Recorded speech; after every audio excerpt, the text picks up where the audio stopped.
Hey, what's going on? Luke here, and we are back to do my tips and predictions. This time it's for round 12. Hard to believe that we're already into round 12. Origin just around the corner, but this round is actually Indigenous round. So we're going to be paying our respect to the Indigenous culture. So we're going to be talking about the tips, giving my predictions, also maybe talking about some of the suspensions and the stuff going on.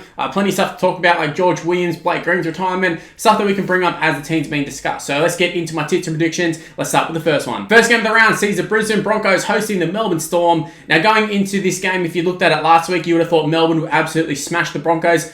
Obviously, I kind of still think that's going to be the case, but the Broncos picking up a huge win last week over the Roosters, a win that I didn't think they'd actually get. I didn't think they'd get anywhere near close to the Roosters, and yet they won very, very comfortably, in my opinion. The Storm also won very, very comfortably last week, but that's just how the Storm do things. Even with a completely just muddled up spine, they still won very, very comfortably. Now, this week they do have Jerome Hughes coming back into the side. I think it'll be a big inclusion, and I do think they will pick up the victory. I don't want to dwell on this game too much. I mean, the Broncos, they're pretty much the same as last week. Albert Kelly's still there. I thought he's been a pretty good inclusion into the side. I thought he looked pretty good. He's got lots of experience in the NRL, so they can definitely use that. But him and Anthony Milford as halves pairing, I actually don't mind it. I feel like they'll kind of maybe sort of suit each other, I guess. I don't know if they will, but that's kind of how it feels like for me. And also I should mention Anthony Milford actually back into the side. So both teams have some new people in the halves. Obviously Anthony Milford very experienced. Jerome Hughes one of the best halves in the comp. So it's going to be a good clash in terms of the halves. The rest of the side though, I think the Storm are just going to absolutely batter the Broncos. I know the Broncos play usually pretty well in front of a home crowd, but the Storm, they're sort of unbeatable at Suncorp, as weird as that sounds. So I'm going to be going the Storm 13+. Now into the second game of the round, it's the North Queensland Cowboys hosting the New Zealand Warriors. Now both sides have been actually travelling fairly well. The Cowboys have been sort of lifting the game the last couple of weeks, same as the Warriors. So going into this game, I feel like it could be a toss-up on who wins this one. This could be one of the more competitive games. And as we've seen, there's actually sort of been an influx of competitive games in the last couple of weeks. So despite all the new rule changes and stuff, we actually did see a couple close ones last week, and I can see this one being a close one. Just looking at the team lineups, I mean, the Fido's back in for the Cowboys, but everything seems to be pretty standard for the Cowboys. For the Warriors, Reece Walsh starts at fullback, and Russell Tuivasa-Sheck is on the wing. For me, Marcelo Montoya on the wing is a huge weak spot for the Warriors. We saw last week, he scored a couple of tries, but he's sort of benefiting of just catching the ball and putting it over the line. And as a Bulldogs fan, I've watched him, and even that's a bit of a surprise. Look, Mamalo's not playing. I think Mamalo at his best is definitely an upgrade on Montoya, but even Mamalo hasn't been very good this year. But yeah, Russell Tuivasa-Sheck on the wing, I think he'll be great. Reece Walsh at fullback. I can see the Warriors picking up the victory here, but I can also see the Cowboys picking up the victory because it's a home game and having the home crowd behind them. In terms of picking the winner for this one, I'm going to go with the Cowboys purely because they're the home side, but I can see the Warriors picking up victory here as well. But yeah, I'm going to go Cowboys 1-12. I think it'll be a close one. I think it'll be a high-scoring game. I think both of these sides' defense isn't really a strong point for them, but they've got enough attack to sort of get them home with both of these sides. So yeah, I've gone with the Cowboys, but I don't really have any confidence in this one. I think Reece Walsh, him at fullback, and then still having Tuivasa-Sheck in the side. You still got Nikorima, Harris-Tavita. You still got all your key guys in for the Warriors. Like I said, I think it'll be a close one, but yeah, I'm picking Cowboys 1-12. Now into the second game of Friday night, it's the West Tigers taking on the St. George Illawarra Dragons. Two Sydney sides, two sides who aren't really travelling very well. Dragons started off pretty hot this season, but they really fell off. As soon as Ben Hunt pretty much got injured, they sort of fell off. And it is sort of typical Dragons. They usually start the season pretty well, and then they fall off. And this is around the time that they generally fall off, but they've already fallen off, and I keep saying fallen off, so I'm going to stop doing that. But the West Tigers, they haven't really had a decline. They just haven't really been good all season. They've sort of had the ups and downs, and that's just typical Tigers. Every year they seem to be like that. 1 week they play good, 1 week they play shit. Even a couple of weeks they'll play good and then play a couple of weeks shit. So all seems to even out, and that's why they usually end up about 9th spot. Going into this game, both of these sides aren't playing very well. Dragons absolutely terrible last week. Should have probably won the game, but Corey Norman couldn't ice the game. I had like 3 or 4 attempts at field goal. For the Sharks, they actually won the game and have dropped their halves. Dragons retained their halves. And there was obviously a lot of passion in the sheds. We saw Jack Bird crying. There's been a lot of talk about that. I'm not really going to dwell on that too much, but I think it's a good sign that was happening for me because it shows that they actually care. And I mean, Jack Bird, he's a junior of the Dragons, so of course he's going to care about the Dragons. But for the West Tigers, I feel like if they play up to scratch, I think they can definitely put a beat down on the Dragons. The Dragons, they've got a pretty weak side at the moment. Cody Ramsey at fullback. I mean, their backline's pretty weak. Forwards are pretty weak. They've had to sign players due to suspensions and that sort of stuff, sort of mid-season just to complete the squad. So everything says that the Tigers should win this one, but we know the Dragons can get scrappy, and we know the Tigers don't like to get scrappy. So if Dragons sort of drag them down to their level, I think Dragons can win this one. So the more I talk about it, the more I'm thinking the Dragons will actually win this one. Although Tigers, they're sort of one of those ones, flat track bullies, I guess is the best way to put it. So I could see them putting a scoreline on the Dragons, but I can also see Dragons, like I said, making it a scrappy game and it being, a low-scoring game. Maybe not even a low-scoring game, but just a close game. So overall, I'm going to go Dragons 1-12 for this one. Now moving on to Super Saturday. Wish I wasn't talking about this one. It's the Penrith Panthers taking on my Canterbury-Bankstown Bulldogs. Now, I'm not really going to talk about this one in great detail. I think we already know the result of this one before it's even started. It's just a matter of how much the Penrith are actually going to win by. And the question of that, I feel like the betting agencies have got the Bulldogs with like a 32-point start. I think that's about right. I think the Panthers will beat them by about 30-odd points, maybe even more. It's just a matter of if Penrith want to get a scoreline on them. If they want to go out and sort of just go through the motions and not get injuries and sort of just get the win, they'll win by however much they want. So if they want to actually rack up a scoreline, they want to try and set a record, they probably could at this point. But the Bulldogs, they do get Josh Jackson in, Hetherington's back in the side, so they do get some reinforcements into the side. I don't know if Dylan Napper's playing. Dylan Napper's on the bench. So to be fair though, it just depends on what Dylan Napper actually turns up, because we know between him and Hetherington, there could be send-off after send-off. I mean, we saw Napper get sin bin last week, so imagine him and Hetherington. Hetherington's already getting sent off before the whole crackdown on it, so I can see Hetherington getting sin bin or sent off, so we'll see how that goes.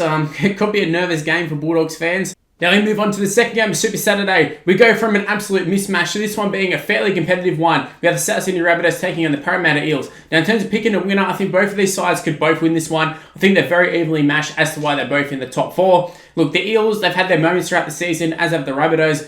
Rabbitohs, obviously, we can't look past the fact that they got absolutely smashed by Penrith last week. When you get 56 points put in you, things aren't going well. And this is the second time it's happened this year. So I did a video a couple of days ago, actually yesterday, where I was talking about the Rabbitohs and how I think they're on the decline. I think they've got an aging roster, Adam Reynolds leaving, plus the fact that I don't think they're going to win this year, and I don't think they're going to win the next couple of years. So I think they'll be weighing on the Rabbitohs' head the fact that they got smashed last week, and everything in terms of stats-wise says they can't win a premiership. So where's your motivation? I know they're going to come out and they're probably going to be embarrassed after last week, so I'm expecting a good performance from the Rabbitohs with this one. Generally tends to happen after a team gets smashed, maybe not so much by 50, but they usually come out and put up a half-decent effort, and like I said, usually the effort is actually there. So I think the Rabbitohs would be much, much better, and they'll need to be, because the Eels are a fairly good side. I know the Eels haven't been travelling that well this year, and obviously they sort of got found out a bit last week, but at the same time, I think we've seen enough this year to know that the Eels can get a victory over the Rabbitohs. If they play about a 7 or 8 out of 10, I think it's definitely a chance for the Eels, but it's also a chance for the Rabbitohs too. If the Rabbitohs turn up, I think they should beat the Eels. I think they have a better side. They got a lot more firepower in my opinion, but at the same time, the Eels, I think they're very capable of winning this game. So it does make it hard to pick a winner.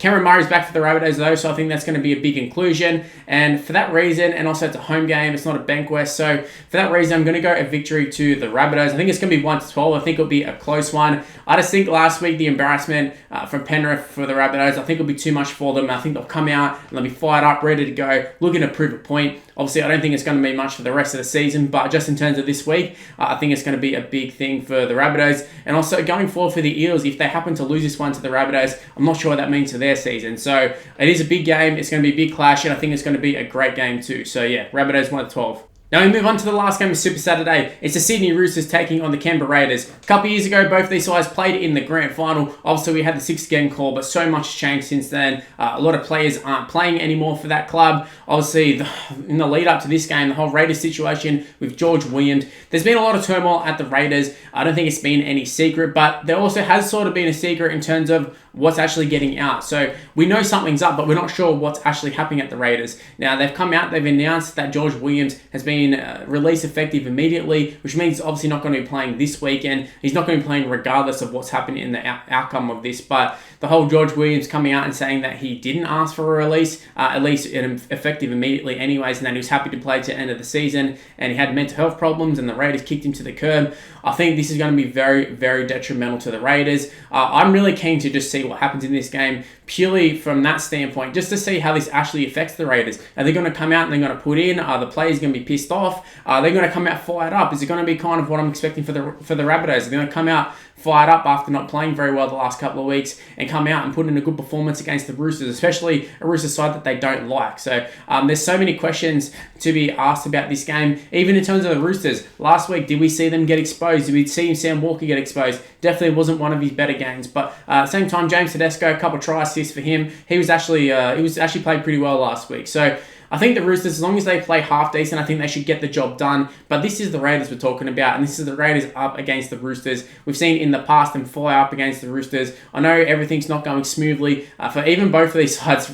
Roosters just keep getting injury after injury, so both things aren't going exactly smooth in 2021. But yeah, I think this could be still an exciting clash, and I think the Raiders will be up for it for this one. In terms of picking a winner, I'm actually going to go the Roosters. I'm going to go Roosters. I think they will win 13 plus. I think it will be one of those ones where it'll be close for a long time, and then something will just happen, and the Roosters put the foot down, end up scoring a couple tries late, and then blow out the scoreline. But yeah, I think it will be a close, entertaining game. But yeah, Roosters 13 plus for me. Now we move on to Sunday afternoon football. It's the Cronulla-Sutherland Sharks taking on the Gold Coast Titans. An interesting clash here because the Titans haven't been travelling well. I mean, they got the win last week against the Bulldogs, but it definitely wasn't a good performance. Now the Titans have Fafita back in the side. I think that's a huge inclusion for them. I think Ash Taylor is on the bench or extended bench as well, so could see a few changes for the Titans. But David Fafita, he's definitely a huge inclusion for them. I think you can make an argument that he's the best second rower in the comp, at least the most influential second rower in the comp. And I know teams are making game plans purely to set up stopping David Fafita pretty much. So it's up for the Titans to be able to continue to attack without him. But we did show last week that they can do it, but they still can't defend. I think that's the biggest problem for the Titans. Their defense is absolutely atrocious. The Bulldogs scored the most points they've scored all season, which I think says a lot about the Titans. It reflects poorly on the Titans. And taking on the Sharks, also a team the Bulldogs beat, so the Sharks definitely aren't travelling well. But they did pick up the victory, and they've also ironically dropped Chad Townsend. I thought he was absolutely terrible last week. In my review of last week, I pretty much just talked about how bad Townsend was and how bad of a signing he is for the Cowboys. He's not in form, and he hasn't led around this Sharks pack at all. I thought he's been terrible for quite some time, and he's finally been dropped by Josh Hannay, so I think that's a good move. I think that's a big move as well from Josh Hannay too, because this is Chad Townsend, who's been at the club for a long time, won a premiership. He is the star half, and they've kept Moylan, they've brought in Shaun Johnson. I suppose you have the luxury of bringing in Shaun Johnson. This isn't like chucking in some reserve grade dude. This is chucking in one of the best halves in the comp. So it's not exactly like do we chuck in an untested guy? So I suppose in that sense, it's not that big of a risk, and I think Shaun Johnson is a definite upgrade on Chad Townsend.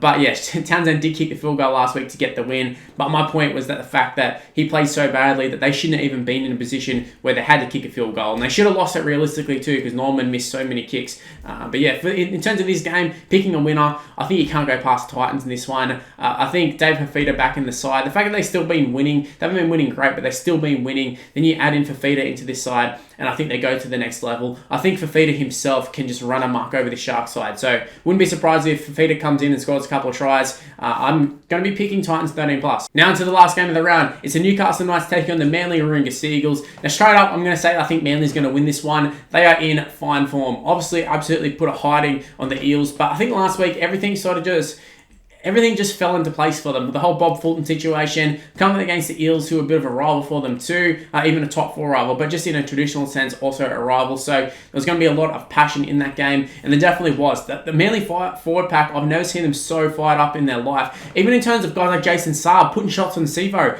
it's just things that you didn't think you would see from a lot of these Manly players at the start of the season, and all of a sudden they're doing them. Like Morgan Harper's been really good for them. Brad Parker, again, has been good for them. Jason Saab has turned into like an elite winger all of a sudden. This dude, I dead set, I think he would have struggled to have made, a reserve grade side at the start of the season. And then all of a sudden gets a bit of confidence, and he's got all the athletic ability about him. So it all makes sense for him to be a good player, but he wasn't showing it. And then all of a sudden he was. Just shows you how much a bit of confidence does in the NRL these days. So, look, Manly, they have a fantastic side. They're playing well. Tom Trbojevic is absolutely killing at the moment. He's been such a big inclusion into this side. And it's crazy to think that I had them marked down as a potential wooden spoon. I think I even picked them to win the wooden spoon. But going into this game against the Knights, Knights are just Knights are the Knights. They kind of just keep playing how they are. They do all right. They win a couple of games. They lose a couple.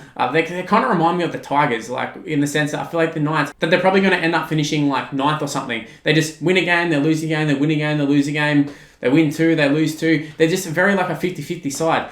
They've got a great forward pack, but at the same time, the backs aren't the best. But Callum Ponga comes into this side, and I think as soon as he comes into this lineup, things do change for the Knights. Kind of similar to the Trbojevic situation at Manly, just to a lesser extent. But look, Trbojevic is still there for Manly. I don't care if you put Callum Ponga in. I don't care if Mitchell Pearce is in. I don't care if you bloody add Andrew Johns into this side. I don't think Manly are going to get beat here. I think Manly are going to win 13 plus. Anyway, guys, those are my tips for round 12. Leave in the comment section below. What are your tips? Do you think mine are good? Do you think mine are bad? Let me know. I'm sure there's going to be a lot of controversy going into this round. Plenty of stuff to talk about. Probably going to be controversial stuff happening after the game, or sin binnings, all that sort of stuff. Sackings even with the George Williams. So we'll see how this round plays out, but I think it's going to be a good one. Like I said, leave in the comment section below what are your thoughts of the round, any of the topics that you want me to talk about going forward. So yeah, plenty of stuff to comment about. Also, while you're at it, leave a like on the video if you happen to enjoy it. Also, subscribe to the channel if you're new around here. It is pretty important that you do subscribe, but more importantly, turn on the notification bell. It's super important to do that in terms of you actually seeing the videos, because we know the sub boxes aren't the best. So go ahead, use the notification bell. Go ahead and do that. It's in the top right or top left, something along the lines of that. You'll be able to find it. Also, give me a follow on social media. It's on the screen right now. It's Mr. Luke and YT for the most part. It's just Mr. Luke for Facebook, but for everything else, it's Mr. Luke and YT. So go ahead, give me a follow, give me an ad, give me a like, do all that sort of stuff. And yeah, stay tuned for more content on the channel. This is Nrl Round in this video. Thanks for watching. I'll see you next time. See yous.